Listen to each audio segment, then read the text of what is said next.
doesn't get any holier than this. This is Jerusalem.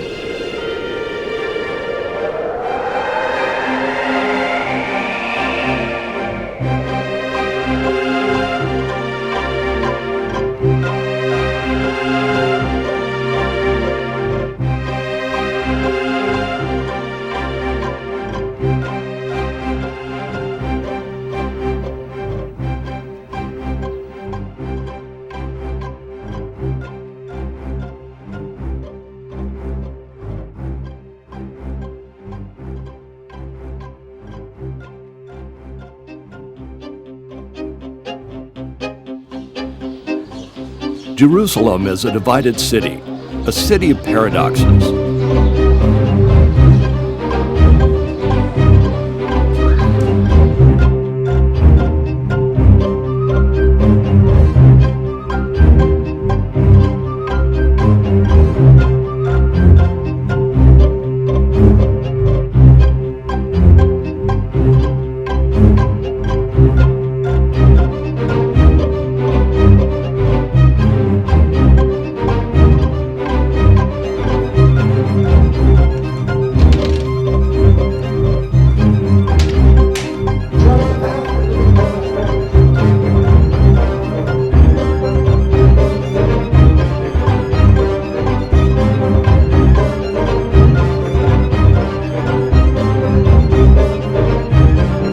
Around any corner in the Holy Quarters, you have the potential of religious rapture and redemption. One of pointed devotion and strict codes of dogma. Jerusalem is a city in contrast, a city divided.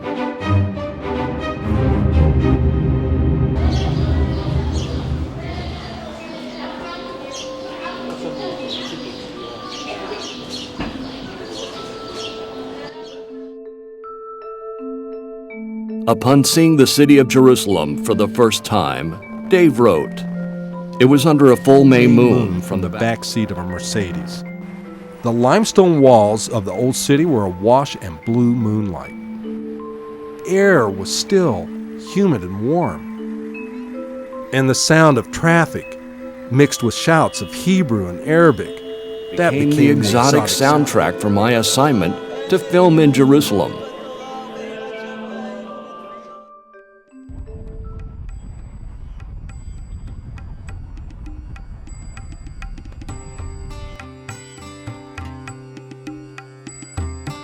Surrounding the old city of Jerusalem is a 470-year-old wall that is just 2.4 miles in circumference, encompassing roughly 220 acres.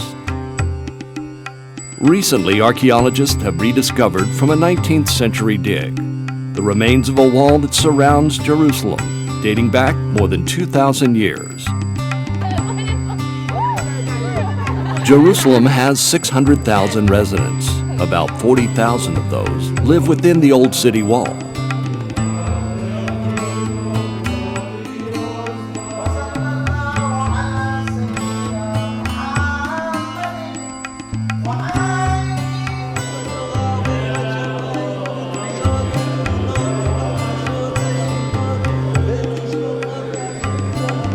In spite of the solar panels, satellite dishes, and electrical lines, one can imagine what Jerusalem looked like 500 years ago. The old city is roughly shaped like a square, which is divided into 4 quarters: the Armenian, Jewish, Muslim, and the Christian quarters.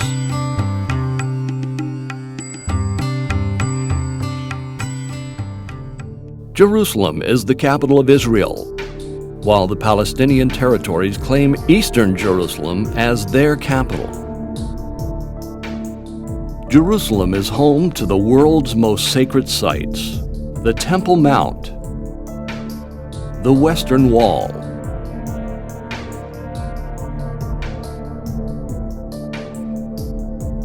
Church of the Holy Sepulchre,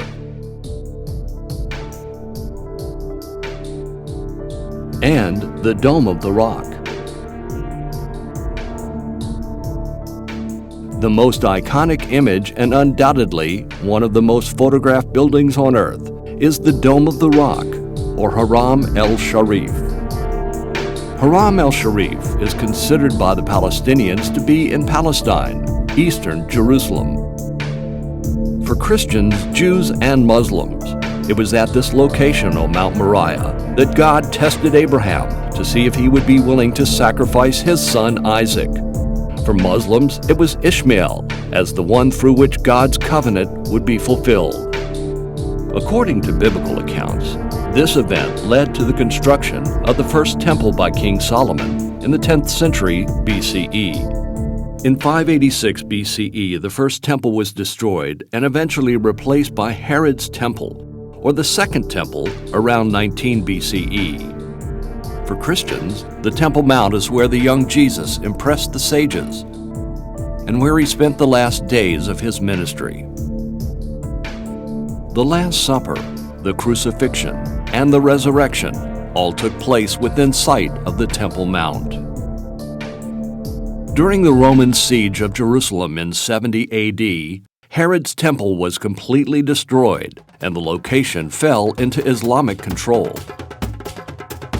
The shrine was built around 691 and is considered a shrine and not a mosque. Before leaving the States, Dave Banks was granted permission to film inside the dome, a rare privilege. He remains one of the very few ever allowed to do so.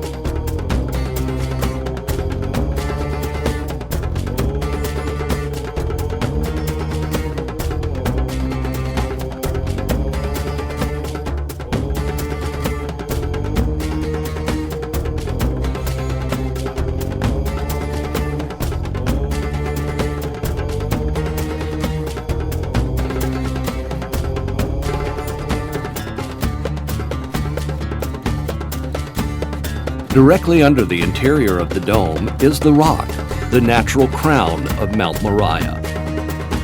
The rock is about 60 feet across, rising some 6 feet above the floor, ringed by a wooden fence. This is the foundation stone. Rabbinic legend alleges that the entire world was created from this stone. It's also identified by some as the rock upon which Jacob saw the ladder to heaven. And for the Indiana Jones fans, this was the rock upon which the Ark of the Covenant was placed in the first temple. The Prophet Muhammad, founder of Islam, is traditionally believed to have ascended into heaven in his night journey from this site. Supposedly, Muhammad's footprint is visible in one corner of the stone. Muslims have sanctified this as the third most holy place in the Muslim world, after shrines in Mecca and Medina, both in Saudi Arabia.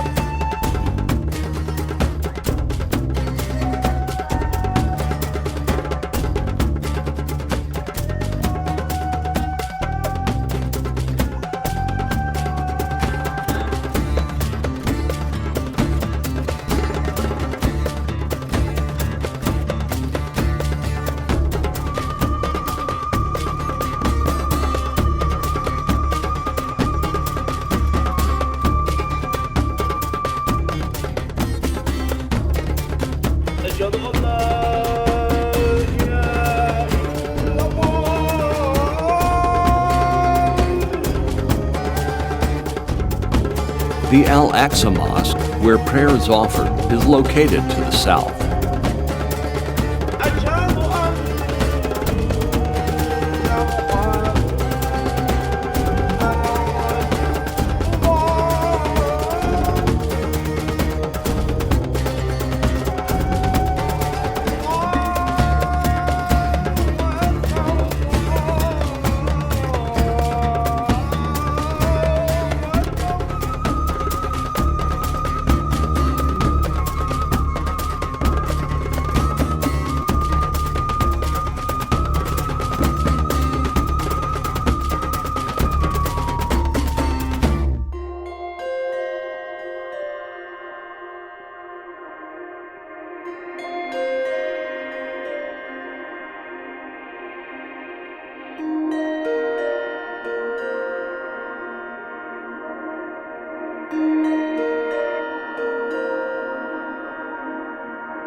The Great Golden Dome that crowns Haram el-Sharif was originally made of gold, later being replaced with copper, then aluminum. In 1998, the dome was refurbished and the gold returned, following donations from around the Muslim world. King Hussein of Jordan even sold one of his homes in London for $8.2 million to help fund the 176 pounds of gold required to cover the dome.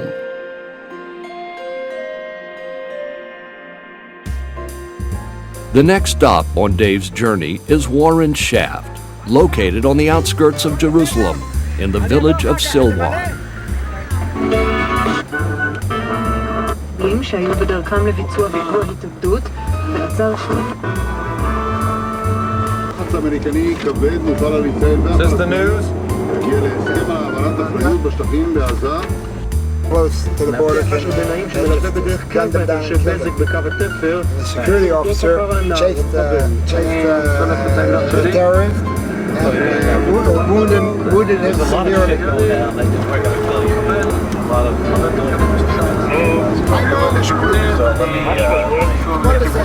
Now she's reviewing the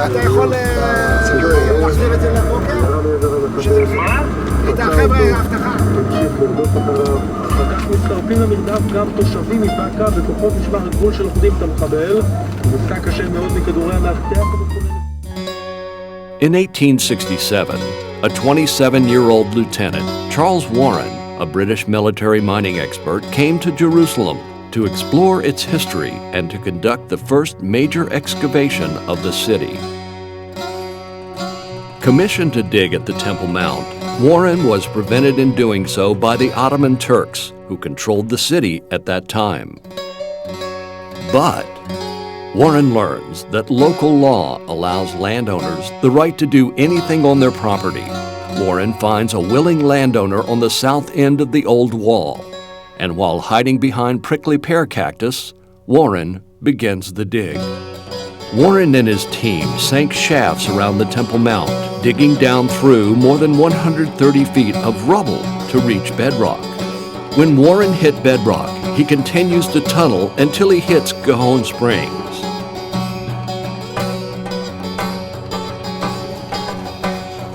The ancient city of David is located on a narrow ridge south of the present-day Old City. On the east, it borders the deep Kidron Valley. Throughout the centuries, Jerusalem has had a steady water supply from Warren Shaft and Gihon Springs. Gihon Springs is located outside the city walls in what is now called Silwan, or the village of Silwan, by the Palestinians who live there. The spring's primary purpose was to provide water to those inside the city walls in a time of war. It connected the northern part of the city of David to the protected source of the water. Take off your sunglasses. You need a tripod inside?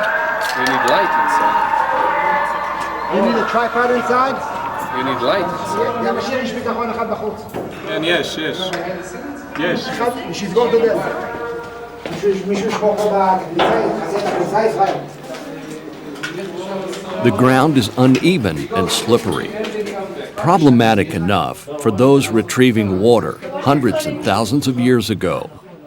But just imagine the problems posed to a modern-day documentarian. In most cases, it's wet, damp, and humid, which causes havoc with the wireless microphones and electronics.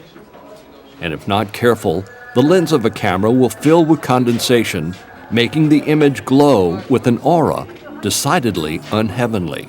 Rolling.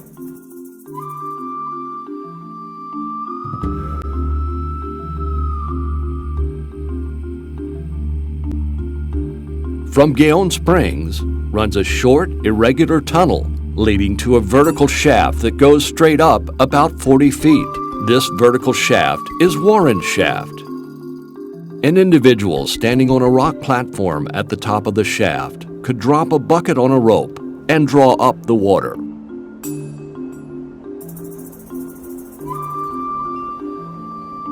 Some believe that it was through Warren Shaft that David was able to capture Jerusalem. The Jebusites, occupants of the area called the City of David, used Gihon Springs as well as the maze of caves and tunnels. Warren Shaft is a natural sinkhole that developed along a joint in the limestone. Carbon dating of the calcium crust on the walls indicate an age of more than 40,000 years old. The Holy Land is prone to earthquakes, so the dig was difficult and dangerous as the earth above Warren's head tended to shift.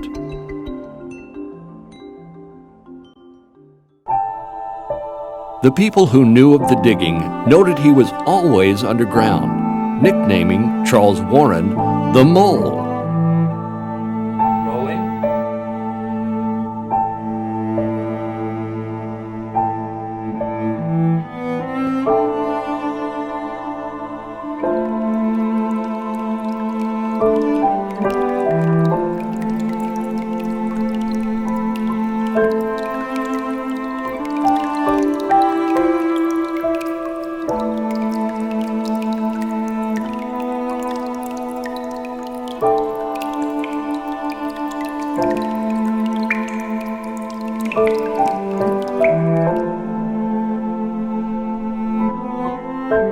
The last big quake in the area was in 1927, when a magnitude 6.3 quake centered near Jericho, about 15 miles to the east of Jerusalem, killing more than 200 people.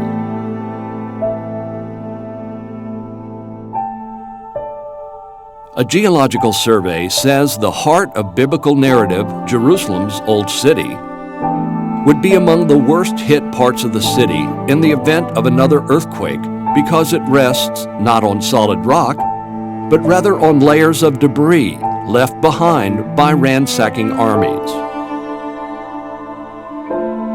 Today, because this location is one of the most holy sites for Jews, Christians, and Muslims, a natural disaster could also bring devastating political aftershocks. The Old City still remains the fiery heart of the conflict between Israelis and Palestinians.